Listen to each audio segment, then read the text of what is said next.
L&D is having a bit of an identity crisis at the moment. In your opinion, what identity should L&D assume? I think it's slightly context sensitive what identity L&D should take. And what I mean by that is sometimes in a highly regulated business with lots of compliance requirements, we are a risk mitigator. And that is part of our identity, a strategic business partnership. So every single one of my learning business partners, we partner each of the functions in the organization. And the very first thing we start to talk about is the business challenges. We rarely talk about learning.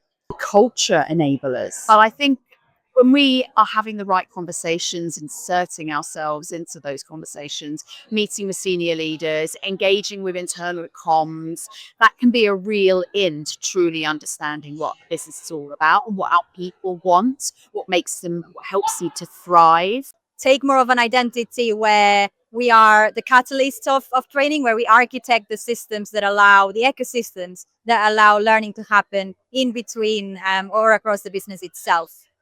We are change agents and the people who are in charge of performance. We start thinking about that actually nothing happens anywhere within these organizations unless people have the skills and the capabilities to do it.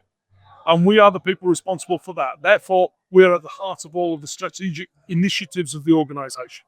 We shouldn't be worried that we're somehow alone in feeling this identity crisis. I think for me, this is about systemic thinking and being integrated.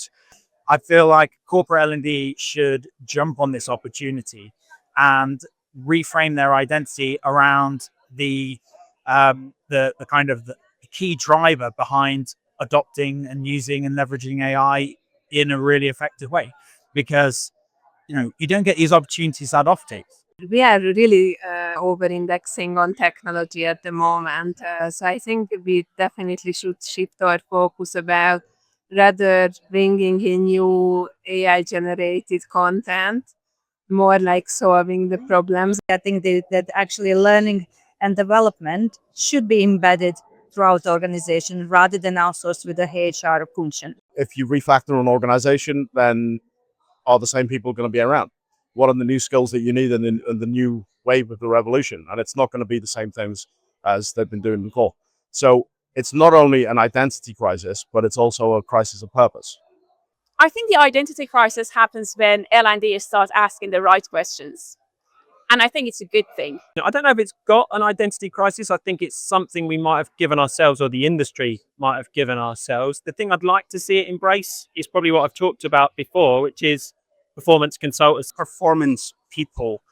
Ultimately, no one else in the business should have as much data about our employees as L&D. What skills do they have?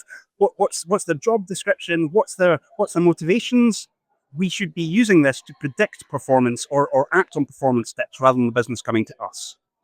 If we're going to create the skilled workforces that our organizations require, that our nations require, and that people actually want to be, we need to invest in developing them and really moving past, we must do things as quickly as we possibly can. And it must be micro learning, and it must be performance support only.